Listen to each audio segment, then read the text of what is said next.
Hello everyone, Recapped Mystery here. Welcome back. Today, I'm going to explain a comedy film called Project X. Watch out and take care. On Thomas's birthday, Costa stands outside his house and launches Project X. He's confident his parents aren't there, so he just lets himself in with the cameraman, singing about getting laid tonight. Costa eats the cake and jokes about how wet his little Costa will get tonight. What's going to get wet tonight? Thomas' mother asks. He apologizes for his actions and goes away humiliated. Costa pranks Thomas by asking him how he feels on his last day as a loser. Dax is their dependable cameraman for the day. Thomas' father provides them the funds for a pizza party. They're on their way to celebrate their anniversary, which also happens to be Thomas' birthday. His father knows Thomas will invite 4 or 5 people over, but no one is permitted to touch his car or enter his office. Those are his regulations. Dax covertly records Thomas' mother and father's talk. She is concerned about leaving Thomas alone all weekend, but his father assures her that he is a loser and that everything would be okay. His parents sing him happy birthday and present him with a minivan. Costa does not believe the minivan is a legitimate car, so Thomas recommends borrowing Costa's car, which he does not own. Costa asks Thomas whether he's ready to party tonight while driving. He's not sure, he'd rather not, and he's ducking out. They need this celebration to leave a lasting impression. They run into JB at school. They are seen as a group of losers even when a party where everyone got laid was mentioned. They were not invited, and Wheelchair Robert was beaten off. Thomas continues to try to back out of the party because it is at his house and he is taking all of the risk. Costa and JB are outraged that he believes they will abandon him. Costa is always bragging about his big game and how terrific he is. He encourages Thomas to organize the celebration. Thomas agrees, on the condition that no more than 50 people attend and that they not enter the home, only the backyard. Costa calls it mass marketing in class as he sends a message to everyone on his contact list about an incredible party tonight. The message was received by everyone in the school. Dax later notices Thomas conversing with Kirby in the stands. He approaches her and they talk about Costa for a while before inviting her to the party. She claims she has a gift for him that she will give him tonight. During lunch, they wonder if Alexis, the hottest girl in school, will be there. Costa invites all of the females to Thomas' place tonight if they want a piece of that white chocolate. To be honest, nobody knows who Thomas is. Some people inquire if they can bring their friends, and the answer is yes. They even change the invitation on the school sign. Thomas invites Alexis, who confirms her attendance. They go to the mall, buy the necessities, and then perform a few tricks. They observe Miles, a well-known party-goer, at the checkout. He declines their invitation to their party because he has other plans. Just in case they tell him the name of the street and the party he's going to tonight is at Thomas' house. Miles informs them that he will provide them with alcohol and that some of his buddies will be arriving tonight. 4 of them are stunned. While heading to their next destination, the group discusses their plans for tonight, which largely revolve around girls and popping their cherries. JB does not go that far. He is content with fingering, such as machine gun, circle of joy, itsy bitsy spider, tapping and circling, tap tap tap. Costa has had enough of his nonsense. They leave Dex in the car when they arrive since the man they are visiting, T-Rick, dislikes cameras. T-Rick, a marijuana supplier, lets them in, and Dex discovers a fresh vintage to video from. Costa takes T-Rick's gnome and passes it to Dex, and when T-Rick returns, they have the items. T-Rick charges towards them as they prepare to get inside the car, yelling at them to return the gnome. He fractures his windscreen, but they still get away. Costa informs Thomas that he has a cousin who can repair his windscreen. T-Rick pops out of nowhere like a Terminator and scares them,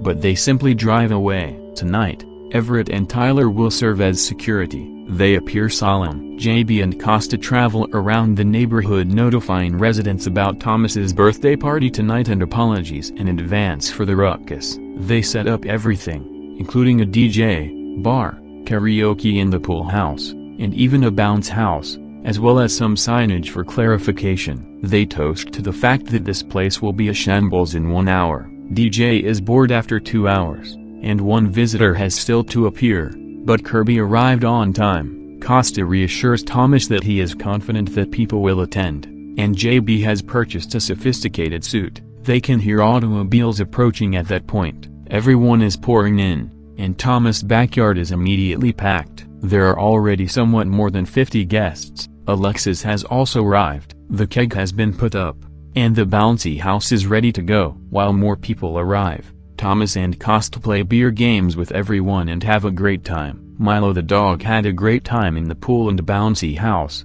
and the partygoers take him everywhere. There are a lot of attractive girls in the party. There are so many individuals that Thomas begins to wonder who everyone is, such as the guy with the mustache who graduated probably before he was born. Milo is tied to balloons and released into the air by some guests. Thomas notices this and expresses his displeasure. Thomas and Kirby take Milo inside and discuss. They share a moment before Thomas returns outside to keep an eye on things. They compliment Thomas on his celebration. He takes several guys out of his father's car and feels like things are getting out of hand. Costa calms him down with a tequila shot. Miles arrives with the party bus to pick up some Playboy stars. Tyler then says that individuals have entered the house due to a lack of space in the backyard. Thomas tries to get everyone out of the house, despite the fact that it appears to be a jerk move. When Alexis cheers him on and Miles enters the house to support him and the party, he decides against it. Rob,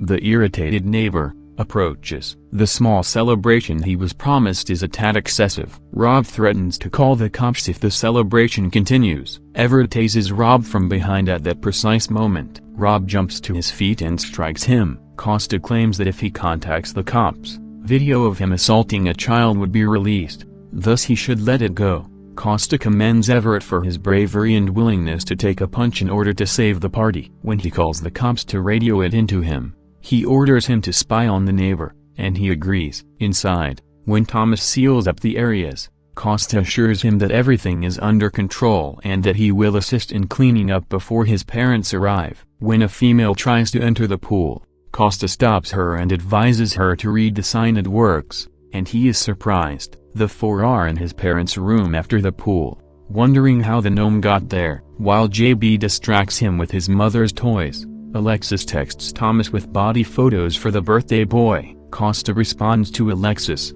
"I want your booty, too, mommy." Thomas is ashamed at first, but after a while, he dances with Alexis, who whispers for him to come in. They've had one of the most sexy tequila shots I've ever seen. Costa abruptly informs Thomas that his father is calling and that he should respond. He replies and informs his father that he was unable to answer his calls previously since they were in the hot tub. His father expresses his hope that the house would be spotless when they return. He promises his father that everything would be alright. They keep having a good time. Everett sends a radio message to Costa. He informs him that Rob is having an argument with his wife. She advises him to contact the cops, but he refuses. Everett is trapped upstairs in their home and refuses to leave. Dex follows Thomas and Kirby as they ascend the stairs. She offers Thomas a picture of them as teenagers as a birthday present. Thomas and Kirby kiss. Dex rushes down the stairs after hearing a noise. Everett directs everyone to the backyard after hearing Rob contact the cops.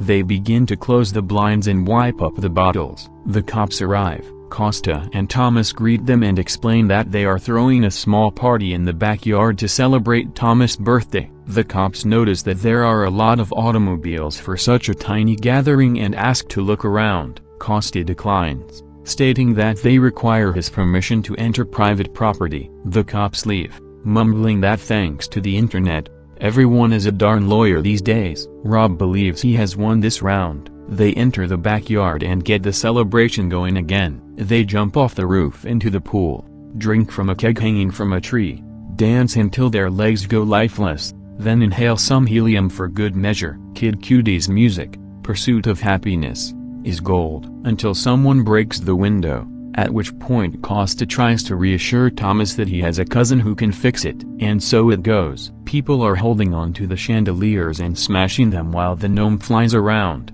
Miles orders everyone to step back and destroys the gnome. It was full of MDMA pills, and people pounced on them, giving everyone a taste. When Thomas realizes that things are more than a one-day fix, he creates a video in which he apologizes to his parents in advance. Costa and JB track him down. The man with the mustache had previously told Thomas that he found out about the party on Craigslist. What a way to advertise. And JB discloses that the ad was published not only on Craigslist but also on a radio station. The party is a big success.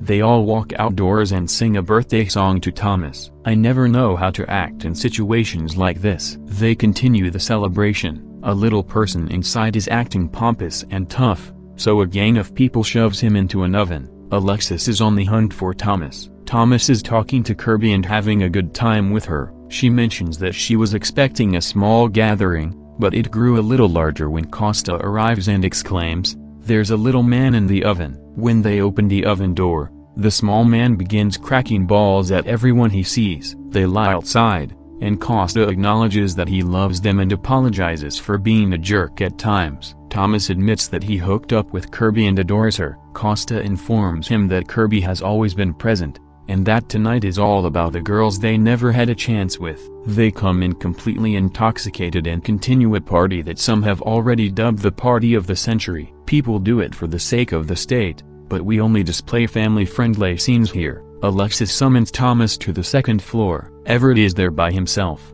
chatting to himself. He hides and films when he hears him approaching. Alexis and Thomas get it going, but Kirby steps in and is taken aback. Thomas pursues her, but she refuses to listen to his justifications. Even with Molly, the sentiments were intense for Thomas. The girl he likes caught him with someone else, his house is in ruins, and he is listening to a message from his father in his father's office about the party that the neighbors phoned about. Thomas climbs to the roof and looks down on everyone. When the news helicopter arrives, everyone begins to chant Thomas' name. He flips the bird to the news and hops on the bouncy house. When the police arrive, the crowd yells at them to go home, so they retreat and call for reinforcements. A party has devolved into turmoil, and the cops have chosen to let things burn out before moving in. Dex films himself and declares that things have gotten out of hand. People start doing risky things, and to make matters worse, the tiny man drives Thomas' father's car into the pool. Costa confesses that things have gone out of hand and that he has no idea how to mend anything. T-Rick appears,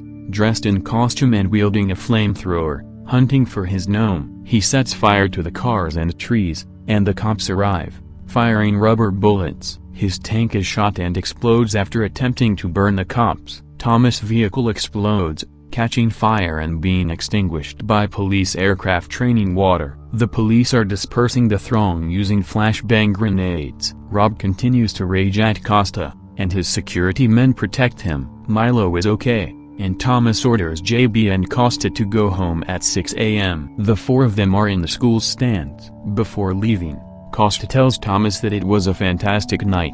Dex is likewise on his way out. According to the reports, it was the party of a lifetime. Thomas' father is enraged, citing the high cost of everything. He had so much going for him and threw it all away for one night. He had no idea he had it in him. Thomas informs him that there were several thousand people present, and that it was a fantastic event. Sometime later, Thomas is driving his minivan to school. Everyone save Kirby applauds him on the fantastic party and screams his name as he walks through the school. He catches up with her and tells her that his life is a mess, that he burned down his neighborhood, bankrupted his parents, and that he'll be in debt till the day he dies, but that she's the only thing he wants to fix right now, and that on his next birthday he'd only want to spend time with her. They come to terms. Please subscribe to assist the channel, turn on notification and leave a like. Thank you for taking the time to watch. See you again soon.